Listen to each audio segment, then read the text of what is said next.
Hello mga ka-chicken farming, magandang hapon sa inyong lahat.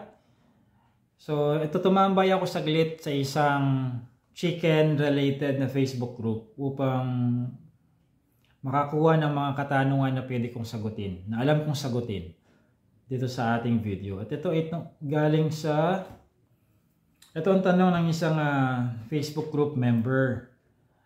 Tinatanong niya kung tataba pa rin ba yung Rhode Island Red kahit twice a day lang pakainin. Tataba pa rin ba ang Rhode Island Red? Rhode Island Red kahit twice a day lang pakainin?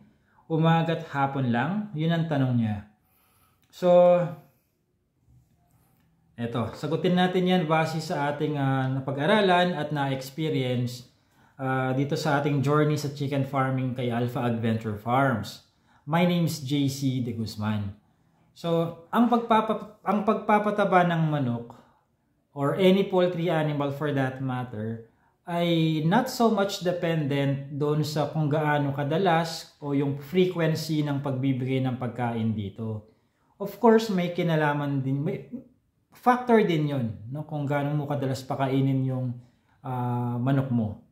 Pero may iba pang mas mahalagang factor kaysa doon sa dalas o frequency. Ano itong mga mas mahalaga pa doon sa frequency?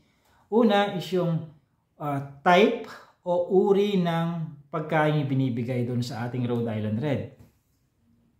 Kahit pa sabihin na natin 4 times a day mo itong pinapakain, kung ang pinapakain mo pala ay darak lang, lalo na kung D3 na darak, yung pagkagaspang-gaspang na darak na ito. Parang ito yung rice hull na giniling lang. Ultimo baka talagang minsan ini-snub pa yung D3 na darak. Nasubukan ko na rin yan pati sa baka sa sobrang gaspang medyo walang gana, ini-snub pati, no? So pag ginumpara natin yung darak lang ang pinapakain mo versus doon sa isang purong commercial feeds ang pinapakain mo na twice a day mo lang pinapakain, ginagarantiya ko na sa iyo na mas magiging maganda ang pangangatawan at kalusugan ng isang Rhode Island Red na twice a day lang pinapakain pero purong feeds versus doon sa isa na 4 times a day pinapakain pero purong darak lang ang binibigay. Ano ba ang pino-point out ko dito? Doon sa feed type, dyan kasi nakasalalay yung tamang nutritional value na kailangang matanggap ng katawan ng isang manok relatibo doon sa kanyang edad. Isa sa mga tinuturo ko doon sa aking chicken farming seminar ay yung mga klase o uri ng feeds na dapat ibigay sa isang Rhode Island Red or Black Australorp or Barred Plymouth Rock relative sa kanyang edad. From week 1 to 3, chick booster. Week 4 to 7, chick starter. Week 8 to 21 or week 8 to 20, grower pellets. And then week 21 pasulong, laying mash yan. May kanya-kanyang percentage ng crude protein, crude fat, crude fiber, calcium, phosphorus, yung 4 na feed type na binanggit ko.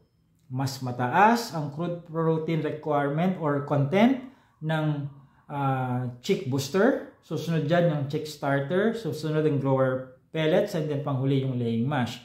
Pero mas mataas naman ang calcium at phosphorus levels or contents ng laying mash kumpara doon sa tatlong iba pa. So mayroong tinatawag na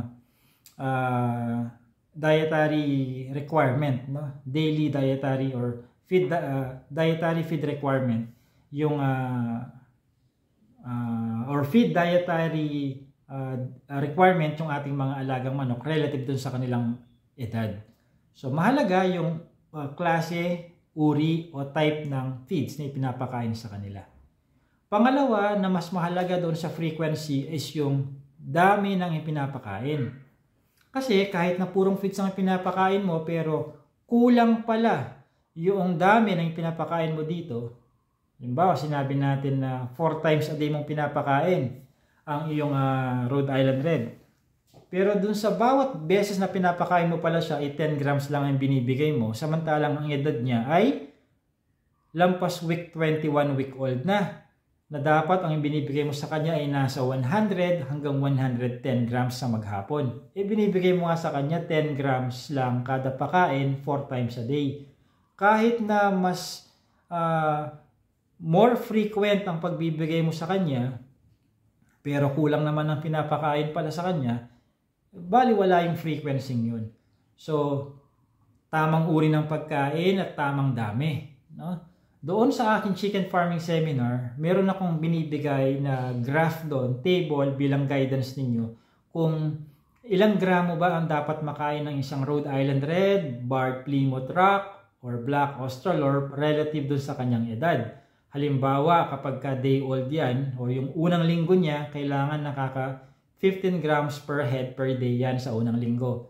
Susundan niya ng 20, 25, 30, 35, 40, 45, 50, 55, 60, 65, 70, 75, 80. Tapos 85, ano susunod? 90, iniisip nyo, di ba? Kasi parang by 5s, hindi. After 85, 88, yan. Tapos 90. O, tapos 92, tapos 95, tapos 100, tapos magja-jump niya siya sa 110 grams, no? Sa week 21 pasulong. So, mas maganda kung mag-register kayo doon sa chicken farming seminar dahil nandun yung detalye. Isa pa, hindi lang tungkol sa feeding program ang matututunan nyo doon, kundi lahat ng programa na dapat alam nyo kapag kayo ay nag-alaga ng mga mamahaling manok kagaya ng Rhode Island Red, Black Australorp, tsaka Barred Plymouth Rock, etc. No? Mamahaling manok yan, so kailangan mas handa tayo para mabawasan yung chances of mortality at mabawasan yung mga pagkakataong gumagastos tayo na hindi naman pala dapat or mali palang pinagkakagastosan natin dahil mali ang ginagawa natin. Okay? So, yun ang gusto kong i-point out dito dun sa tanong na nabasa ko dun. Na tataba pa rin ba ang Rhode Island Red kahit twice a day lang pakainin? Ang sagot dyan ay yes, pero kailangan mong isaalang-alang yung mga pinagkukwento ko sa video na ito. Uri ng pagkain, dami ng kailangan ipakain sa manok. No? So basta naibibigay dun sa manok yung tamang uri at tamang dami ng pagkain, kahit i-divide mo yun by 2, by 3, by 4, again, basta tama ang uri at tama ang dami ng pagkain, wala tayong magiging problema dun sa frequency ng pagpapakain. Okay? So it's always about the feed type and feed amount over the frequency of feeding. No? Ibig bang sabihin nito kahit pala ishoot mo ng minsanan lang sa maghapon or yung pang isang buong linggong budget sa pagkain, ishoot mo na lang doon sa auto feeder? Hindi ko nire-recommend na gawin yon. Bakit? May caretaker ako dati yung ginagawa. Para medyo mahaba-haba ang pahinga niya sa hapon, yung ginagawa niya, sinushoot na lang niya yung good for 2 days.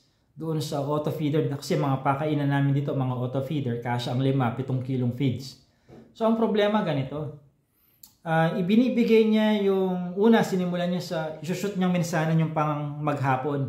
Ang problema, 1:00, 2:00 pa lang, ubos na yung para sa maghapon. Kaya yung mga manok, ang iingay bandang 3:00. Bakit? Naubos na yung pagkain. No? Yes, na-consume nila yung para sa sakto lang, no?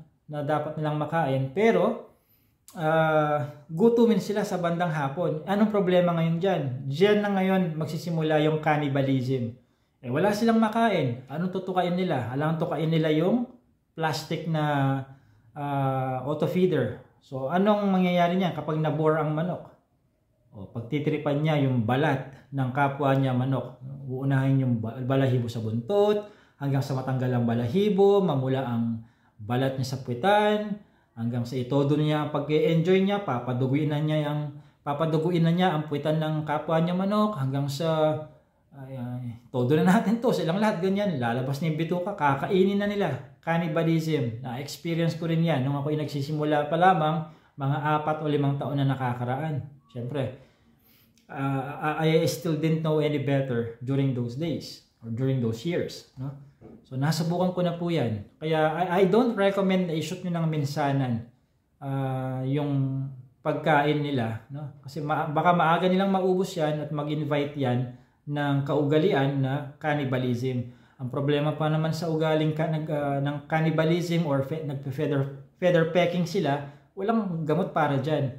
You can only do so much by segregating yung mga problematic na chickens na yan. Ibartolina mo sila, hiwalay mo sila sa flock for about a week for them to correct their behavior. And after a week, ibalik mo sila sa flock nila and see kung na-correct yung behavior nila. Kung hindi pa, ako ginagawa ko sa mga yan, ikinakal ko na. No? Kasi, nakakahawa yung ganong ugali, no? Yung cannibalism. Ano yan, gagaya yung ibang mga manok. And to prevent that, huwag mong imiminsanang i-shoot sa auto feeder yung pagkain sa maghapon. May mga kakakilala ako na nagtuturo na pwede mong i-shoot yun. No? Pero ako, based on my experience, no? Yung disadvantages outweigh yung advantages ng paggawa ng ganon. Sa iba, sinasabi nila, pwede mong i-shoot yung pagkain sa maghapon para mabawasan yung stress na dulot ng binubulabog mo ang mga manok kasi sa hapon, papasok ka pa sa kulungan nila, papakainin mo. Might as well, i-shoot mo ng minsanan yung para sa maghapon. Aware ako doon. Hindi alien ang kaalaman na yun sa akin. But again, based on my experience, pag maagang nauubos, i-invite sa mga manok yung ugali na cannibalism. So anong gagawin mo para ma-prevent mo yon? Magsasabit ka na naman ng mga dahon-dahon dyan sa hapon dahil maaga nilang naubos, mauobliga kang magbigay ng pamatay boredom sa kanila para hindi lang sila maging cannibal. Kung doon lang naman pala ang bagsak kasi, 'di ba? Once a day ka nga nagsushoot lang ng feeds sa auto feeder pero pumapasok ka pa rin naman ng pangalawang beses sa hapon dahil nagsasabit ka ng mga dahon-dahon dyan or mga tinatad na gulay, ba't di mo na lang i-divide by 2 ang feeds nila? Ganon din naman, papasok ka rin naman pala sa kulungan bandang hapon. Okay? So, ayun, to know more about my cultural management, the marketing, yung marketing side at saka yung economics ng negosyo na pag-aalaga ng heritage chickens, it would be better for you to just register to the 3 modules of my chicken farming seminar. It's an online seminar. The videos are pre-recorded, so you won't have to worry about filing a vacation leave or traveling just to learn my methodologies on chicken farming. Also, you will get a 365-day access or 1-year access to the pre-recorded videos, and your subscription or registration also includes a 30-day free technical support via email. That means while you're watching the videos, if you have some questions, you can jot them down, then you can directly email them to me and I will personally respond. But take note, your 30-day free technical support via email starts on the day that your account gets approved by me. So, huwag niyong patagalin ang panonood kasi baka isipin niyo, meron naman akong 1-year access, panoorin ko na lang sa last month bago mag-expire ang access ko. Pwede niyong gawin yon. Pero forfeited na yung 30-day technical support na yung consultation via email. Pwede naman kayo mag-consult pa rin sa akin pero aparting bayad na naman yun, no? As for my consultancy service. Okay? So, to know more, click na lang ninyo yung description ng video and i-click nyo yung mga links na interesado kayo and basahin lahat ng mga sinulat ko doon. This has been JC De Guzman of Alpha Adventure Farms.